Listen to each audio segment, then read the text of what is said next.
ओम सच्चिदानंदरूपाय विश्वोत्पत्त्यादिहेतवे तापत्रय विनाशाय श्रीकृष्णाय वयं नमः। श्रीकृष्णाय वयं नमः। अखंडानंदबोधाय शिष्यसंतापहारिणे सच्चिदानंदरूपाय श्री सद्गुरुवे नमः। श्री सद्गुरुवे नमः।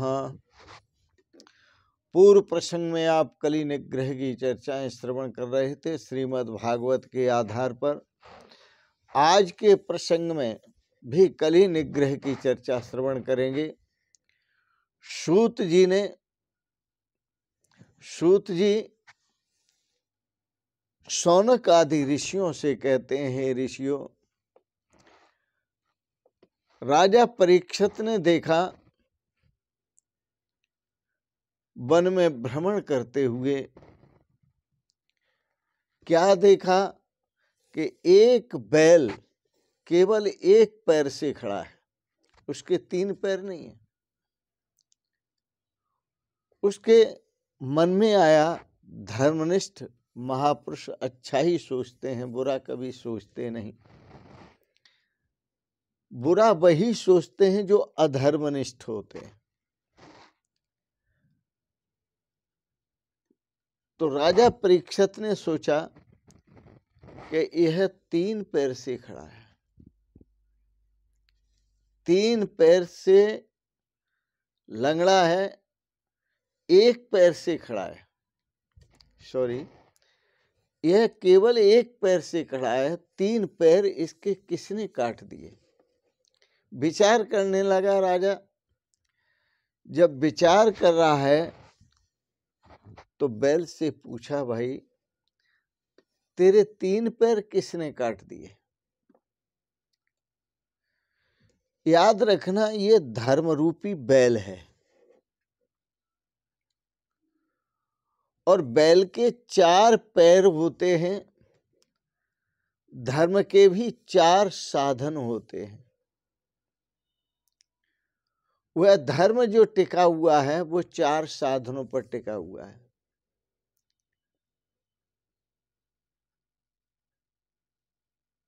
निर्णय नहीं ले सका हूं, यह बैल ने कहा, मैं अब तक निर्णय नहीं ले सका हूं कि मेरे पैर किसने काटे।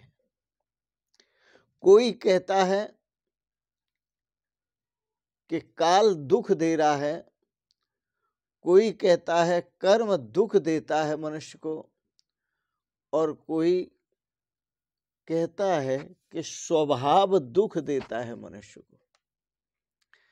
इस प्रकार से नाना कल्पनाएं हैं।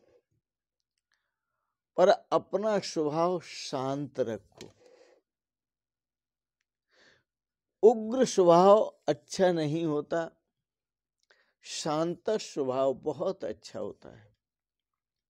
शांत स्वभाव ऐसे है जैसे आपको कस्तूरी मिल गई हो।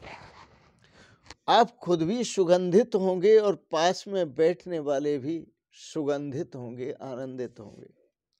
सुंदर स्वभाव वाले व्यक्ति स्वयं प्रसन्न रहते हैं और जो उनके पास बैठता है, आता है, वो भी प्रसन्न रहता है। इसलिए स्वभाव को शांत रखो।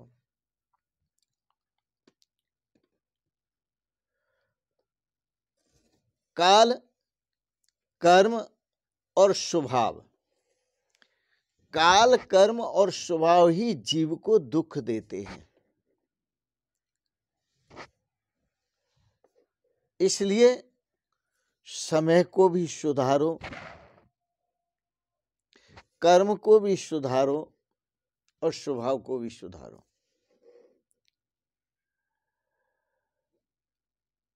राजा समझ गए यह कलयुग आ चुका है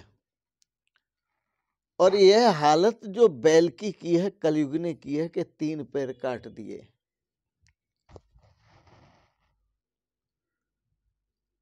बैल धर्म का स्वरूप है। कलयुग बहुत दुष्ट है, वह धर्मनिष्ठ महापुरुषों को सताता है। संकल्प किया राजा परीक्षित ने, अब मैं इसे छोड़ूंगा नहीं, मैंने इसको मारना है। उस कलयुग को कहा, भाई तू यहां कैसे, तू धर्मनिष्ठों को सताता है। राजा परीक्षित धर्मनिष्ठ होने से वो कलयुग को मारने के लिए तैयार हो गए। राजा परीक्षित गिड़गिड़ाने लगा। राजा परीक्षित कलयुग को मारने को तैयार हुए तो कलयुग गिड़गिड़ाने लगा। गिड़गिड़ाने का मतलब प्रार्थना करने लगा कि मुझे मारे नहीं, जीवन दान दे। राजा परीक्षित ने कहा, एक ही तरीका है यदि तुम जीवन दान चाहते हो तो। वो तरीका ये है कि आप मेरे राज्य से बाहर हो जाओ, तुम मेरे राज्य से बाहर हो जाओ, कभी मैं तुम्हारी शक्ल न देखूं। राज्य से बाहर भेजने के लिए जब आदेश दिया बाहर जाने के लिए, तो वह कली परीक्षित जी के चरणों में पड़ गया। उसने परीक्षित जी, राजा परीक्षित के चरणों का स्पर्श किया और राजा परीक्षित के जैसे चरणों का स्पर्श किया कली ने, वैसे ही राजा परीक्षित की बुद्धि भी भ्रष्ट हो गई। क्योंकि जब जिसकी बुद्धि भ्रष्ट होती है वो नहीं देखता कि ये कौन है, वो सबको कष्ट देता है, जो आ जाए उसी को कष्ट देता है, दुख देता है, और सबसे पहले संतों को दुख देता है। क्योंकि संत सरल होते हैं, अच्छे होते हैं, वो जल्दी कुछ कह नहीं सकते, लड़ नहीं सकते, और कली बलवान है। तो राजा परीक्षित के चरणों को स्पर्श करते ही राजा परीक्षित की बुद्धि भ्रष्ट हो गई, क्योंकि कलयुग ने चरण स्पर्श कर लिए। एक बात ध्यान में रखना, ये संत महापुरुष जल्दी से चरण क्यों नहीं छूने देते? इसलिए नहीं छूने देते कि जिसका स्वभाव समझ में, जिसका स्वभाव अब तक आपने नहीं समझा है, उसको अपने पैर मत छूने दो। क्योंकि पता नहीं वो कितना दुष्ट व्यक्ति है। राजा के पैर छूने से ही राजा की, कलयुग के पैर छूने से ही राजा की बुद्धि भ्रष्ट हुई। जब पुण्यशाली व्यक्ति किसी के पैर छूता है तो दोनों का उद्धार होता है, और जब पापी व्यक्ति, पापात्मा जब किसी के पैर छूता है तो दोनों की दुर्गति होती है, दोनों ही संकट में पड़ते हैं। इसलिए किसी भी अनजान व्यक्ति से अपने पैर नहीं छुआना चाहिए। हम मानते हैं कि पैर छूने वाले जब छूते हैं तो अहंकार की पूर्ति होती है, बड़ा अच्छा लगता है, क्योंकि अहंकार को प्रोत्साहन मिलता है।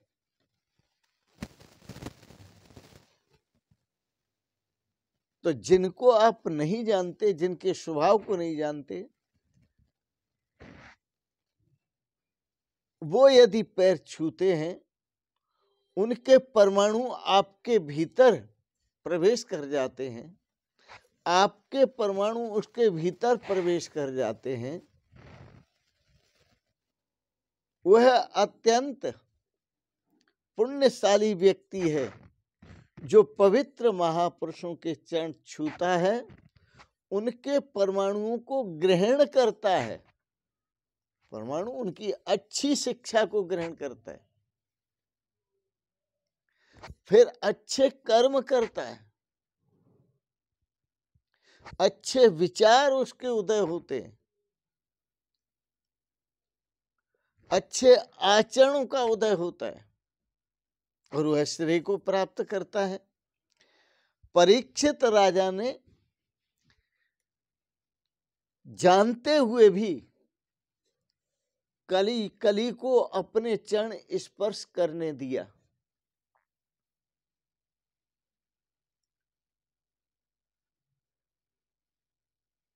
यदि वो कली राजा परीक्षित के चरण स्पर्श नहीं करता तो बुद्धि भ्रष्ट नहीं होती। पापी व्यक्ति के परमाणु उसमें नहीं आते, उसकी राजा परीक्षित की बुद्धि में विकार नहीं आता।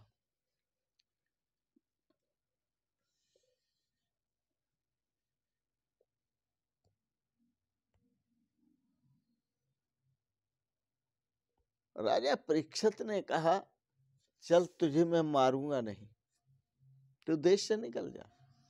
वो कहने लगा, महाराज मैं रहना आपके ही देश में चाहता हूं, मुझे कोई अच्छा स्थान बताओ रहने के लिए। तो राजा परीक्षित ने उसको स्थान बताया, जाओ द्यूत में रहो, जहां जुआ होता हो वहां जाके वास करो। बोले और अच्छा स्थान, बोले जहां मदिरा पान होता हो, वहां शराब पी जाती हो, वहां पर वास करो।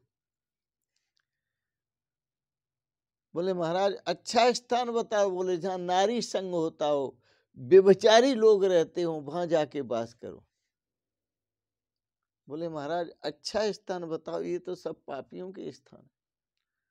बोले जहां हिंसा होती हो, जहां हिंसा होती हो वहां जाकर वास करो। इन 4 स्थानों में, यहां क्यों बता दिया कलयुग का वास? इन 4 स्थानों में क्रमशः असत्य का वास है, मद का वास है, आसक्ति का वास है और निर्दयता का वास है। द्यूत स्थान में असत्य का वास है और मदिरा में मद का वास है और नारी में आसक्ति का वास है और जहां हत्या होती हो, हिंसा होती हो, वहां निर्दयता का वास है। ये 4 अधर्म के चरण हैं। तो बोले जाकर के तुम वहां रहो। कलयुग प्रार्थना करने लगा, महाराज ये तो आपने सब पापियों के स्थान बता दिए, ये तो आपने सब गुंडे, बदमाश, चोर, लफंगे, दुष्ट, बेईमान, अहंकारी, उनके स्थान बता दिए। आप कोई अच्छा स्थान बताओ। राजा ने कह दिया, जाओ स्वर्ण में वास करो।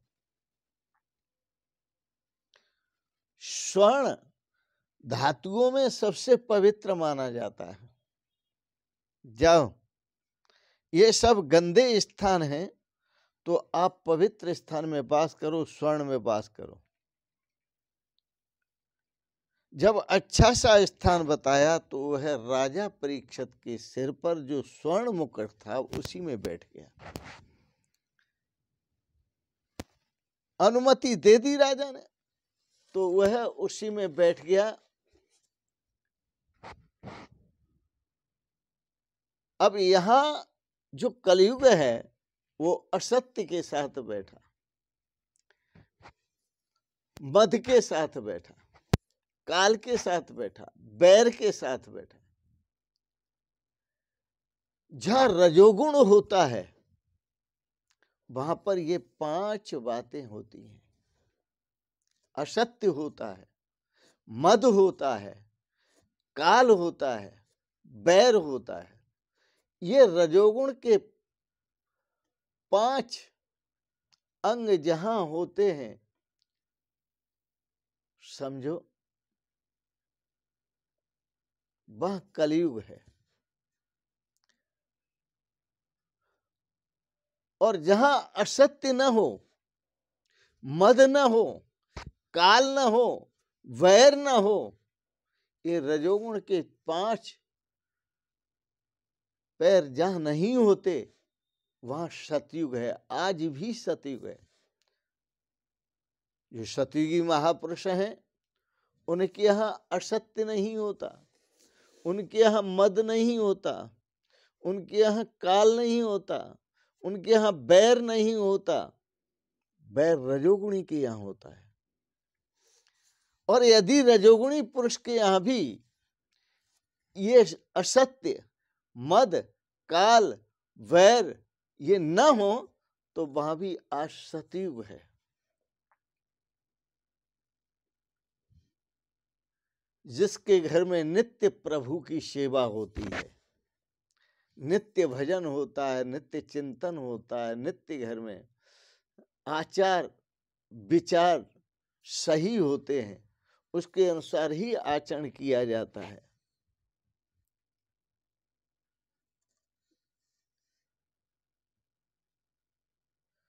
इस प्रकार से